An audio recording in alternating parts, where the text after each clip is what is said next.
supernatural creatures that are mentioned in the Bible. Guys, I'm making this video because I'm a believer in God, but for whatever reason, people that attack our videos the most, talking about cryptids and supernatural creatures and paranormal entities, they always have the same remark: just believe in Jesus, just believe in Jesus. Like, yeah, I do. That's why I also believe in supernatural and paranormal creatures. Are you kidding me? The Bible is an anthology.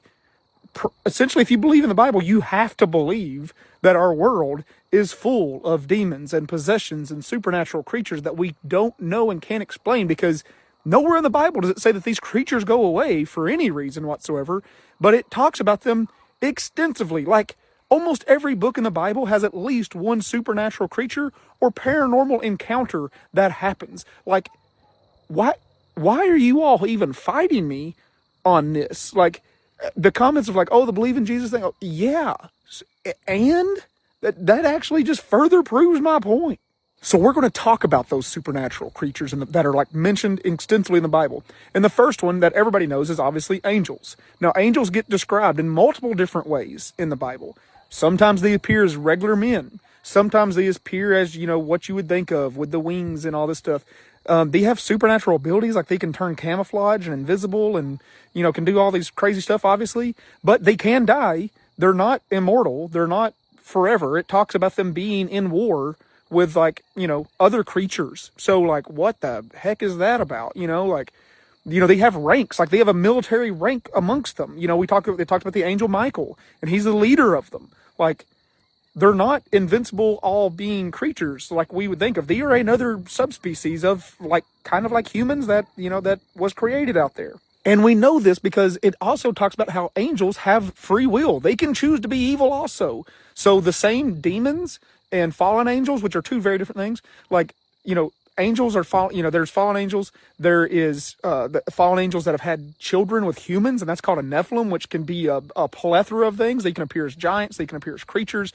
You hear about things like minotaurs and all this other crazy stuff. But they have free will. They're not all good. They're not all like, just praising God all the time. Like, sometimes they're like, I kind of like the devil. Like, that is in there. That is not my interpretation. That's in there. Which brings me to a great point of why, like, oh, I used to get in so much trouble for this when I was little, because I would just like to ask questions. I'm generally curious. If the angels get to live with God and around God, why do some of them choose not to be around him? Do they know things we don't know? Because there's one story in the Bible that I've always thought, that doesn't sound like God. That sounds like something Satan would do. And I used to get so much, I'll still get hate for this. But to me, if somebody proved without a fact that, like, hey, God did this, I don't think I would really want to go to heaven, if I'm being honest, because this is pretty messed up. And it's the story where the little boys, all the little children in the village, get mauled to death by bears for just calling a guy a fat bald man. That's all they did. They threw a rock at him and they called him a fat bald man. And then bears were sent into the village to kill all the children. Like, can you imagine the children that weren't there? It only said like there was like a few kids that did this. So, and there was kids ripped out of their homes. Can you imagine a family sitting in their living room, a bear kicks the door in and just tears apart little Timmy, the 6-year-old boy, for no reason? Like, Timmy wasn't involved in this. He didn't even know about the fat guy that, was bald and walking down the road. Yeah, that's in there. That's 2 Kings chapter 2. Verse 23 through 25. And it was Elijah. And when the boys did this to him, he said, God, I cursed them. And apparently God sent the bears to kill 42 youths in the village.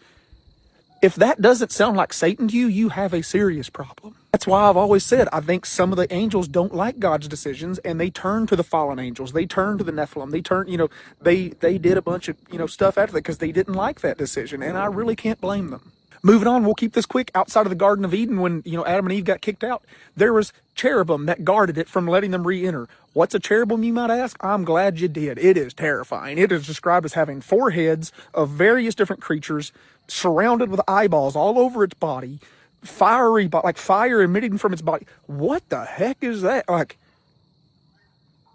and if we believe the Garden of Eden's here on earth, that means those things were walking around here. Like, and it never says they truly ever just like vanished and went away. Like, we don't know what happened to those things. Jesus Christ himself in the Bible says that Satan is the ruler of this world, which means that he does have power here.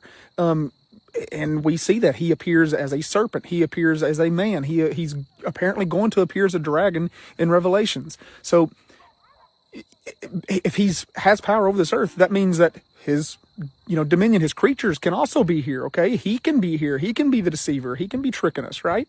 Now we're about to get to the good stuff because we're going to get to demons and possessions and all that stuff, okay? So a lot of people like to argue, no, Jesus cast out all the demons from the world. No, he didn't. Are you talking about Legion, right? When he cast them into the pigs and those went into yeah, that was roughly 40 demons, okay?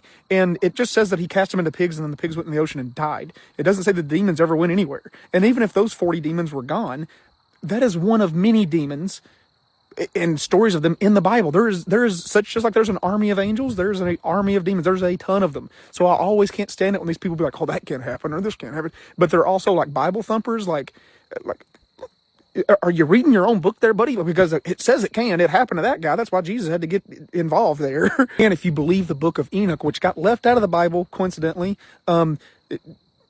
even though Enoch's a known figure in the Bible, the book of Enoch did not get found until like the 1950s or something. So it never got included in the Bible, and it should be. If there's ever a redone version of the Bible, it should include the book of Enoch, because we know that we can carbon date it to roughly the same time period the rest of the Bible is written. All the other writers of the Bible, they're anonymous also. So what does it matter that no one knows who wrote the book of Enoch? Because it lines up factually with like actual, kings and actual locations. Like, it's just as factual as anything else that's in the Bible, okay? And if you know anything weird about Enoch, he essentially describes getting abducted by an alien. Like, if you you can read in the actual Bible, not the book of Enoch. It talks about how he ascended into heaven and like walked with God for a little bit. Like, what? And then he is no more. Like, he just never comes back. But people talked about how he just poop and just disappeared. That was strange. Now, in the book of Enoch, it also talks about how the reason why the flood was going to have to happen was because there was too many Nephilim on the planet, which was the fallen angels mating with humans, creating Nephilim. And God was like, ooh, this is kind of getting out of control here. We got to wipe the slate clean. And that's why the flood happened, because the flood really doesn't make a whole lot of sense when you don't have like the book of Enoch reference. It just looks like God was like, oh, I'm going to create humans. I don't like this. And then just start over. Like, doesn't really make a whole lot of sense. And people say they see sea serpents, and people get called crazy for saying they see sea serpents. But they're in the Bible. The main one is Leviathan, and it talks about how he is humongous, and apparently is in the deepest, darkest parts of the ocean. And then, like, it kind of describes dinosaurs here with Behemoth.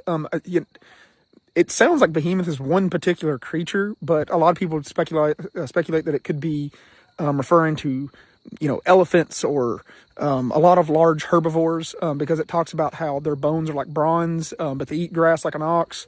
But they're clearly huge. It describes them being almost as big as mountains, which to me sounds like dinosaurs, but it could also sound like a lot of things. Now, unlike demons, not to be confused with demons, there's also things called unclean spirits, and to me that sounds like malicious ghost. Like, just go ahead and do yourself a favor and look at the unclean spirits section of the Bible that are like just roaming around, I guess. Like, it doesn't really go into detail to say if they were ever human or if they were just like malicious things in general, but unclean spirits is a thing in the Bible. And that's what a lot of people say are responsible for hauntings and like, your spooky stuff. There's a witch in the Bible that can summon spirits. So that's in there. Do what you will with that information on if witchcraft is real or not. It also is heavily believed to be why so many people like hated witches back then, like all the way up until now, is because like it's one of the few confirmed things in the Bible that apparently if you do know what you're doing, you can summon spirits. And you can call me crazy, and the same people that will call me crazy will also probably go to church every Sunday. And then that's, once again, it's in your book. It's in, I'll say our book. I'm a believer. Don't get me wrong. I just don't like the whole structure of the way churches work. I think it's a money grab, if I'm being honest. Just, I'm saying what I think. So we're going to talk about alien abductions again.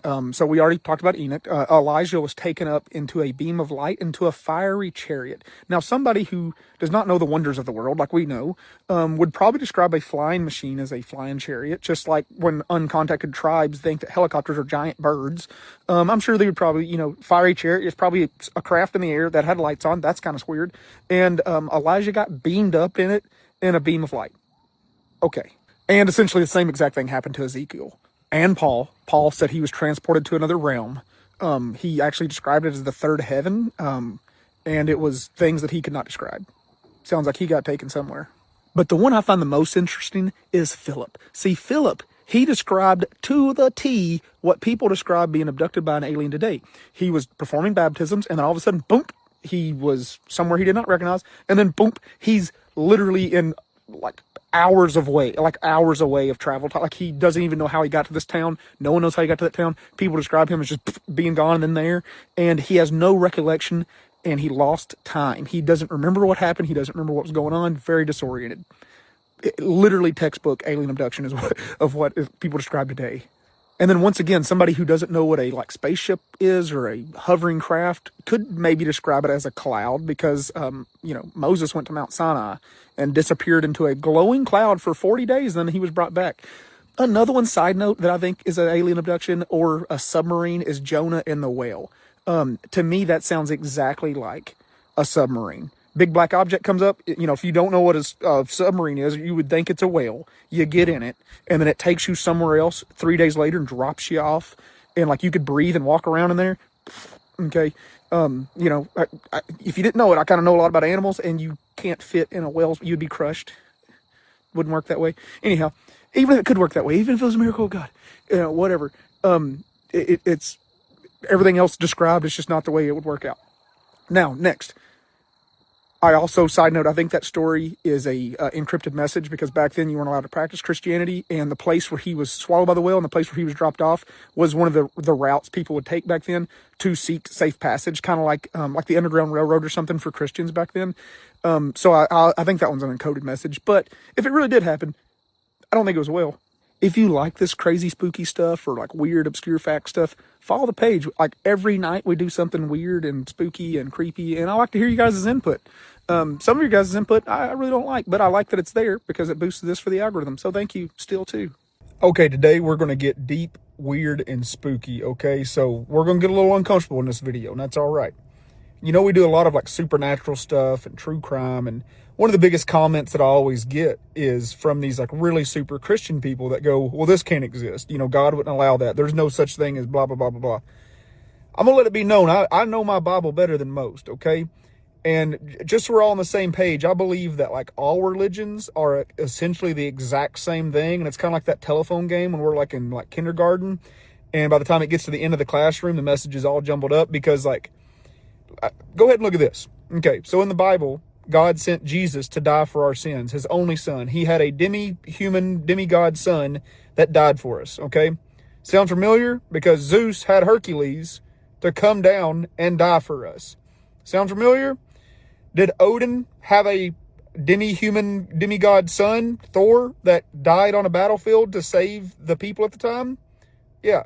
So you look at it, and this list just keeps on going, by the way. It just keeps on going. Essentially, there's a God. They send their son down to Earth to die for the humans. That's how, legitimately all of them start, okay? Now, I think there's a huge conspiracy out there that the powers that be would purposely hide anything that would confirm any religion. Because imagine, if something came out that definitively proved the Bible or definitively proved, anything else out there, it would cause so much mass panic and chaos amongst other religions. It would cause another crusade. It would be just devastating. There's so many theories of what could happen if religion was ever, without a shadow of the doubt, confirmed. And long story short, this video is getting into the Nephilim and giants and all that kind of stuff. That's what I really want to talk about. So it's a long-winded way to say that's what I want to talk about today. So if you want to hear about Nephilims and giants and the possibility that there's all kinds of supernatural stuff around us, and the Bible tells us about it a million times. So for you super Christian people that don't think that Jesus would ever let any dark entity in the world, the Bible is full of him telling us that it's around us all over the place. It's all over the place. So first off, Nephilim, that is a definition given to us in the Bible, okay? The first time it was mentioned was pre-flood, before Noah and stuff. It's actually mentioned in Genesis, the very first book of the Bible. Talks about the Nephilim. The definition is when a son of God comes down to the earth and takes a human wife. And they create essentially some kind of in-between monster demi-human, okay? It later describes those as being what we would call a giant, okay? It talks about them being enormous men with great renown. And a lot of people would say, oh, that just means that they grew up to be important. No, it literally says they're 13 feet tall. And sometimes it says they're even bigger, okay? It goes on to define it in many other books of the Bible. Now, that brings me to an important point, because a lot of people say, like, there can't be aliens, there can't be this. Why not? Okay, I'm not saying that God doesn't exist, and I'm saying that aliens being there would not be his creation. I'm saying that it says that he created the heavens with a S, plural, insinuating there is more than one. And I really do think that if an entity made us, it could make literally anything else. I think we'd be foolish to believe that we're the only species that a master creator, which is essentially like a scientist in our day, would make. I mean, why not make more? It even talks about how God wasn't happy that he made us and he destroyed us. And then, after the flood came. So what's to say this isn't the 10th time, the second time, who knows? Okay. But a lot of people say, okay, well, Noah survived the flood and it was only his family. Well, apparently not. So one of the two things happened. Either Noah's family was the only one that survived the flood, and then the Nephilim continued to be created by the angels, or giants survived because they're big and they built something big to survive too, because it talks about them many, many, many more times after the flood, like way more after the flood. So hundreds of years after the flood, we find that these people are spying on the Anak, and they say the sons of the Anak, which I guess the tribe was Anakim, the sons of Anak were from the Nephilim.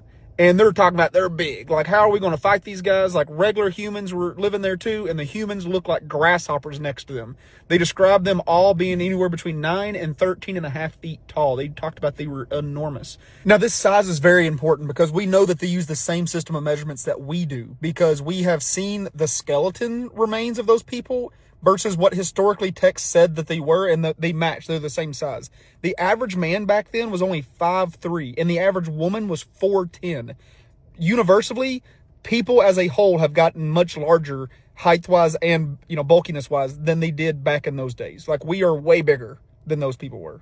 Going a little further to Deuteronomy, it talks about how King Og was the last of this one tribe of giants, and he had a bed that was humongous. It was over 13 feet long, and it had to be that size to fit his body in it. And it talked about he was the last of his kind, and he was in charge of these people. Now, in the book of Joshua, they actually went to war with these giants. And it talks about how after that was over, their army had cut them off and slayed most of them, but there were survivors that had fled to multiple different cities. Now, my big question is, like, it always talks about how these giants were essentially like evil. Like, they're like, we were always at war with these giants. But they don't really seem to be very strong. It seems like they're not very smart. They're very clumsy. They're not strong. I mean, David killed Goliath with a rock. Joshua and his men just slayed a bunch of them. And it might have been because there was very few of them and we would just overwhelm them with massive numbers. Because even if somebody's 13 foot tall, if you throw a spear through their stomach, I mean, they're still going to bleed out, I guess. But for the fact that these guys are so giant and mighty, they get slayed all the time. And actually, there's really no books in the Bible that actually talk about them committing any great feats. They were just always in charge of armies, so I'm sure they did something to get those positions, but you never hear about a giant just throwing it down in the Bible. They're always just getting whooped. Now, giants are mentioned a bunch more in the Bible, and we'll talk about the famous Goliath story. He was estimated to be between somewhere around 9 and 10 feet tall. His armor is humongous. They actually kept it as like a trophy.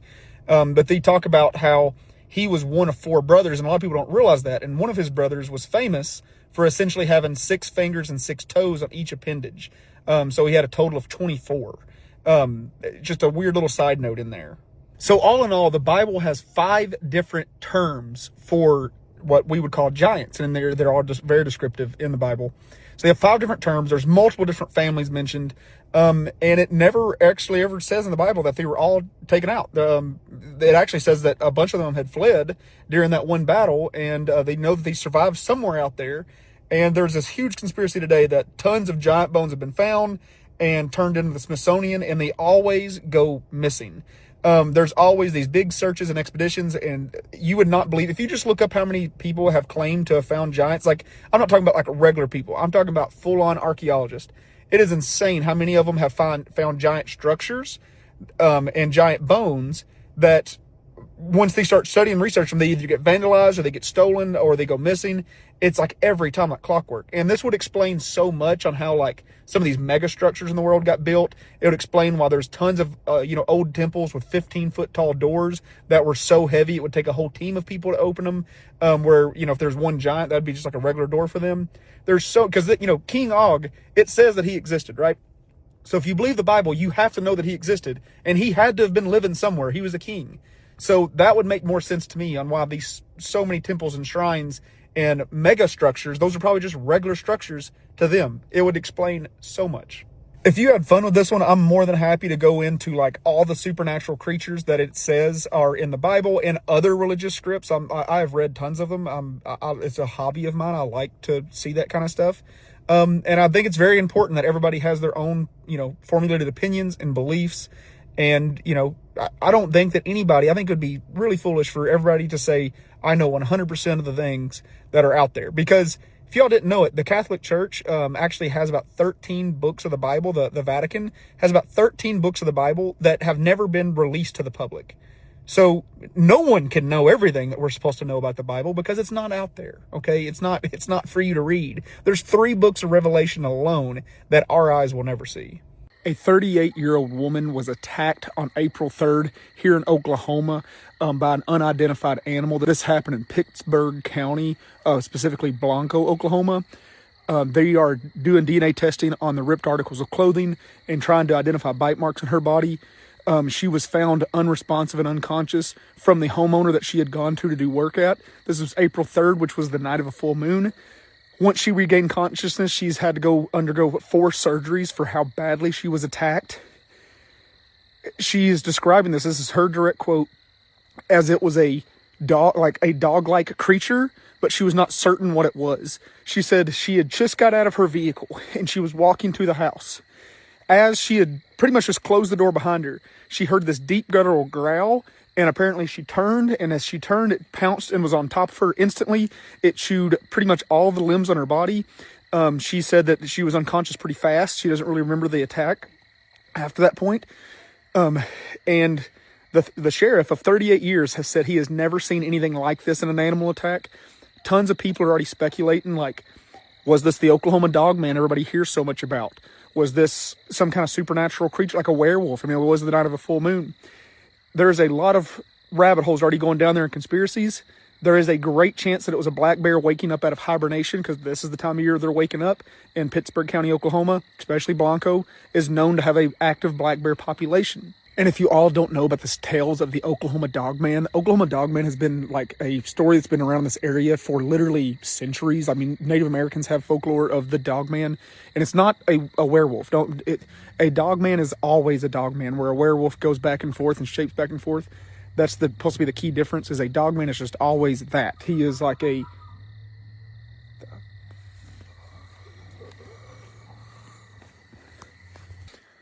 I want to finish this story next to the street light before whatever that was circles back. Anyhow, so the Oklahoma Dogman is supposed to be always a dogman. He doesn't shift back and forth, but he's supposed to be more of a fear eater. He's not something that would need to consume things. It's almost like he feeds. He's like an energy feeder, almost like a spirit, more than a werewolf, which is like like a physical being. Anyhow, go down that rabbit hole if you want to. Oklahoma Dogman sightings have gone back. I don't like my dogs barking. I don't like that.